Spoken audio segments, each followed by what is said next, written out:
These are the 2022 BMW X3 with the new LCI facelift. What I have behind me here is the brand new Brooklyn Gray, which is previously introduced on the new M3 and M4, has been brought over to the 2022 X3 M Sport, and then I also have a non-M Sport, and I'm going to give you guys a quick walk around of what's new for this LCI X3. And my favorite thing is going to be the now available remote engine start. Triple click this, 1, 2, 3. X3 will now have remote engine start.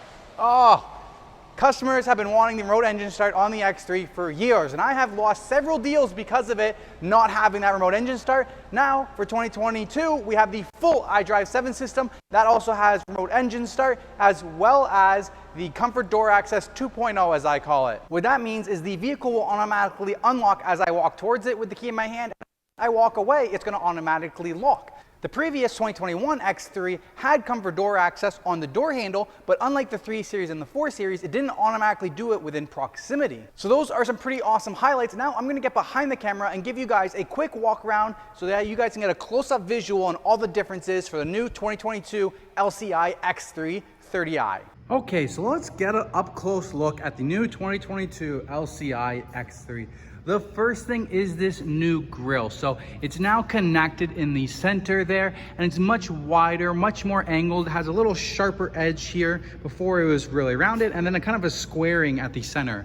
Now this tile is blank right here, but if you did get the 360 parking camera, that would be option there. And a nice thing they did for the 360 parking camera, last year it was only part of the advanced driver assistance package or an individual option. So that means that all the ones that we had in stock last year most likely would not have had that 360 parking camera. New for the 2022 model year, BMW is now including the 360 parking camera in the premium enhanced package. So that means all of our second tier or highest tier package ones for premium enhanced are all going to include that parking assistant with surround view. So it means a lot more of the ones that are in inventory are going to have that feature that a lot more people are searching for. Now, besides that grille insert there, you're also getting a different panel. Last year's panel had a bit more of kind of like a fake little kidney slot here. So it's a little bit more three-dimensional, where these ones are just flat, and the active air grills look a little bit different. They're still gonna open up sideways, I believe, but they just don't have that kidney slot imprinted into there. A lot more flat than it was last year. Moving on to the side, these are BMW's new LED headlights. Bottom part, and then kind of comes up. So not a full halo like BMW is doing with a lot of the other designs as well. Very similar to the 3 Series and the 4 Series, except it gives you a little bit of a top halo here to give it enclosure a little bit more, getting it closer back to the full angel headlights hexagon. Moving down, you have this triangle slit in the front bumper, a little aerodynamic that goes in through the tire. Coming around to the side, you also have this air brake vent that is now closed off. Not sure if that's active or not. Another thing to notice too is the fact that the grille is now satin aluminum in color, matching the window surround and the roof rails, where last year it was a chrome grille or the high gloss black. Now it's satin aluminum instead of the chrome. And don't mind the positioning, some of my footage got cut out last time, so I got to bring in here for a retake just to fill the missing information that I had a little bit of a mishap with my footage last time. With the brake cooling, I'm not 100% sure if this is an active vent where it's going to move if it needs to, or if it's just a blank plate in there and now there's no longer any air ducts. I think it might be active because it'd be very odd for them to completely block that off, but who knows aerodynamics wise, you know, most important thing is to save as much fuel as possible. So that could be what's going on there. BMW doesn't really give us explanations for what they changed. They just kind of, well, to be honest, haven't give us any product bulletins to point out. And I'm basically figuring all this stuff out for myself. I believe these are the same standard wheel options from the last year. They might be slightly updated. I can check the product bulletins. Actually, I think they are slightly different, but almost the exact same design. Another thing that I noticed is the black trim. So last year on the 2021 model, this black trim right here would have been like a high gloss black finish. And this year it's more of a matte black in there instead of high gloss black. Same thing with all the trim right here. You can really tell it's just black plastic, where last year it looked like it was black painted and you couldn't really tell. All the way at the bottom of the mirror as well. And then same thing with the active air vent down here. Last year that was like a high gloss black, and now it's like a matte black finish that matches this trim up there. Satin aluminum along the bumper, satin aluminum roof rails on this one. As we work our way to the back, we got those new redesigned taillights. They have a really 3D fixture to it right here, and they don't connect on the end, which is a little bit odd, but the only other thing that gets me on the back is these tailpipes. They now have the, as they quote, hexagon shaped tailpipes, which I find extremely odd. So what BMW was doing for the last couple of years is, if it was the normal 4-cylinder engine, you would have circle tailpipes. So on the X3 30i, circle tailpipes, the 330, the 430, all of them that are gonna have the 4-cylinder engine would have circle tailpipes. And once you upgrade to the 6-cylinder options, that's when you get these tailpipes. Now, when you're looking at the back, there's really nothing to differentiate the 4-cylinder versus the 6-cylinder besides this little 30i badge instead of an M40i badge. So definitely weird how they changed the tailpipe design language like that. And now you're getting hexagon instead of the circle tailpipes. One thing I do like is the fact that they're actually connected to the muffler instead of being connected to the bumper. That I actually do appreciate. And then of course you have the new redesigned rear diffuser here. The satin aluminum carries all the way over, where before it would have just been like inserted, and now it carries from one tailpipe all the way over to the other tailpipe. Get a full side view here. And of course we have the M Sport package, but I'm gonna go through the inside of the non-M Sport before we hop back to the M Sport package. Moving on to the inside, looks like this is the beige Vernasca. Actually, no, this would be the Sensatec. So this is gonna be the beige Sensatec interior here. I love how it still comes up on the door panel. Looks like everything here is pretty much the exact same as last year. The little X right there. Still have the X3 imprinted in here. Everything's pretty much the same. One thing I did notice is the door sill is no longer an aluminum door sill. It used to say X-line here for your base ones. Now you just have a black door sill, so that's interesting.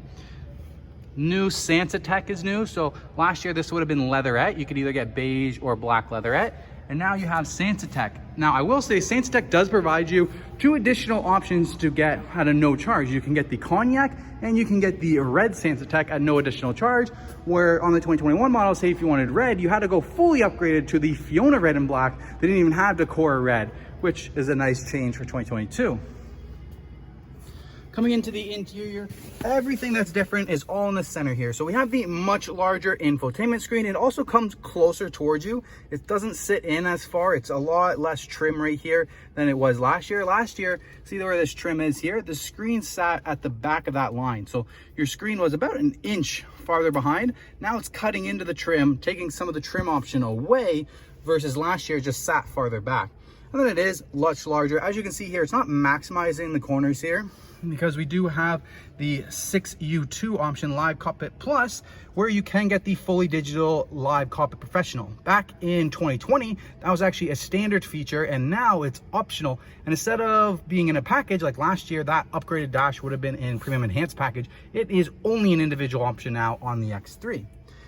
Okay, so let's move down to the climate control. So as you can see, it's the new updated climate control that you previously would have found in the 3 Series or the 4 Series. Same climate control vents, much different from last year. Normally when BMW does these life cycle refreshes, I've never really seen them too much touch the interior. On this X3, they got a huge interior change. Last year there was like a dial here to do your temperature. Now you have just up and down. Me personally, I actually liked last year's one a bit better than these ones, but you know, trying to make it more seamless, cut prices, don't have to, you know, make so many different things. Makes it a little bit simpler, seamless, less problems for the future between so many different models. And then the different volume control here as well has updated to pulled out exactly from the 3 Series and the 4 Series. Quick little note, I love these buttons because you can program them to be anything that you want. We do have full iDrive 7 here, so it looks the exact same as last year, but like I said before, in the settings, we now have remote engine start and we have comfort door access 2.0. One thing that does seem to be missing from last year is the option for wireless charging. So I think because of the chip shortages right now, BMW is not even giving you an option to put in a wireless charging tray. They're completely removed from all of the ordering guides, which is pretty interesting. Other than that, it stays the same right there. And then right here it gets different. So compared to last year, we have a much different iDrive controller system and transmission controller system. Last year, there was a much taller handle. I actually like that the X3 was unique. And now this one's kind of the stubby handle, which is the exact same as all of them. I understand why they're doing it, but me personally, I like to see the other one have stayed. And you have the exact same controls from the 3 Series and the 4 Series. Another thing that changed is the push engine start is now here instead of being up here. So 2021, you would have had a push button start right here. It's now been moved down and it's right beside the shifter here. Automatic hold, electronic park brake, that's the same. You know, it still had those functions, just the different control panel. Other than that, between the Sensatec interior is the last change. Actually, the 6U2 actually has a different gauge cluster. So last year, this was a different gauge cluster in here. Had different aluminum bits that held it in place, and different digital screen was more farther down here. Steering wheel is the exact same. And yeah, so you have a different screen. If you don't have a Live Copper Professional, it's a different base screen. If you upgrade to the Live Copper Professional, you get the fully digital gauge cluster.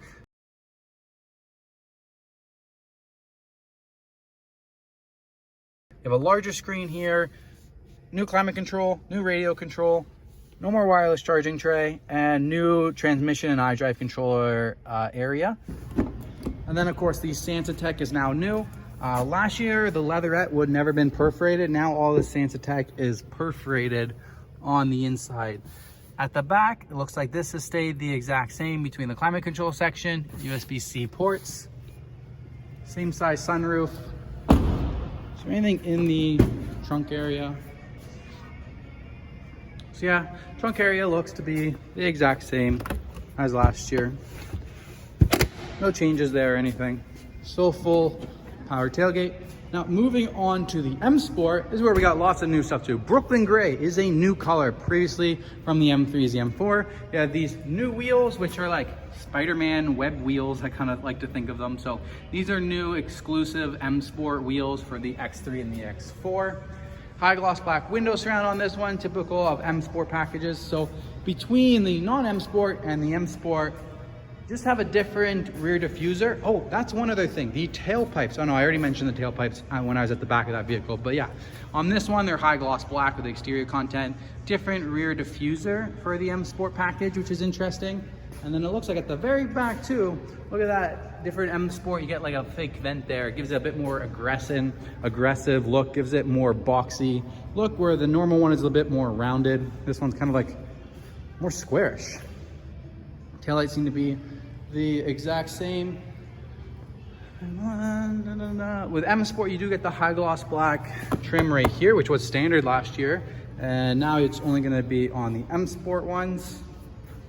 At the front, you got a different front bumper. So looks like there's a bit more character to the side vents. So it looks like right here, this kind of angle has changed. You get a bit more of the divot coming up, more of an L shape here instead of a little triangle, a bit more aggressive with like fins down here. Looks like the air brake's still blocked off here. Not sure if that's active or not. And then down here, still active vents behind there. At the bottom is pretty much the same. So I guess the really difference between the M Sport and the non-M Sport is kind of just everything in the corners here. On the left corner is a bit more aggressive. On the right corner is a bit more aggressive. Let me look at that. So yeah, it looks like a bit more aggressive there. And then it looks like kind of the black kind of angles up a bit more around the closed off brake ducts. This one does have the high gloss black kidney grills. Same overall kidneys, just black instead of the satin aluminum. Okay, now let's take a look at the interior of the M Sport package. First thing I noticed, Tacora red interior. So now, as a no charge option, you can get Tacora red perforated Sensatec interior, or you can play 1500, you get the Tacora Vernasca leather, which is a nice, very nice upgrade from the 2021s, because you only could get the Fiona red and black. Tacora red was available on the X4, has now been pulled over to the X3, which is absolutely beautiful. M Sport edition, you're gonna add in the M Sport steering wheel, the M Sport dead pedals, and you now have the aluminum M Sport door sill. Looks like everything else on the inside is the same. Same gate cluster, but you get a little M at the top there. Exact same interior between all the updates as well. Not too much of a difference. Ambient lighting with this essential package. Yeah, biggest difference just that Sensatec red interior, which is new for 2022. It's very interesting. Other than that, that is pretty much everything that's changed on the 2022 LCI X3. All right, thank you guys so much for watching. I hope you guys enjoyed this quick walk around of the 2022 LCI X3 30i. If you did and you made it this far, please absolutely smash that like button as it does help my channel grow. Consider subscribing for more BMW future content as well as BMW giveaways. I'm always giving away some free BMW merch. If you guys want to check that out, just click the link at the top of the screen here or check it out down below. If you are in Toronto and you're in the market for a 2022 X3 or any other BMW, feel free to reach out to me at my email down below as well. Once again, thank you guys so much and I'll see you next time.